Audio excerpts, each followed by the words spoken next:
সর্বশেষ যে ব্যক্তিটি জাহান্নাম থেকে বের হবে সে জাহান্নাম থেকে বের হয়ে এতটাই দুর্বল থাকবে যে সে সহজে দাঁড়াতেই পারবে না। একটু পর সে জান্নাতের দরজা দেখতে পাবে। এরপর সে আল্লাহর কাছে ফরিয়াদ করবে, ইয়া আমার আল্লাহ, আপনি আমাকে জান্নাতের দরজার কাছে নিয়ে যান যেন আমি তার ছায়া পাই। আল্লাহ তখন বলবে, হে আমার পাপী বান্দা, আমি যদি তোকে এটা দিয়ে দেই তাহলে তুই আর আমার কাছে কিছুই চাইবি না তো? বান্দা বলল, না, আমি আর কিছুই চাইবো না। যখন তাকে সেই দরজার কাছাকাছি নেওয়া হবে তখন জান্নাতের সুবাতাস তার গায়ে লাগতে থাকবে। এরপর সে আল্লাহর কাছে আবার ফরিয়াদ করবে, ইয়া আল্লাহ, আপনি আমাকে জান্নাতের দরজার কাছাকাছি করে দেন। আল্লাহ তখন বলবে, তুই তো বলেছিলি তুই আর আমার কাছে কিছুই চাইবি না। তখন বান্দা বলবে, আমি ওয়াদা করছি এরপর আমি আর কিছুই চাইবো না।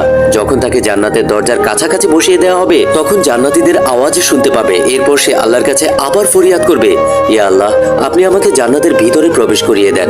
এরপর আল্লাহ বলবে, তুই তো আমার কাছে ওয়াদা করেছিলি যে তুই আর কিছুই চাইবে না। কিন্তু তারপরেও আল্লাহ তাকে জান্নাতের ভিতরেই প্রবেশ করিয়ে দিবেন। সুবহানাল্লাহ।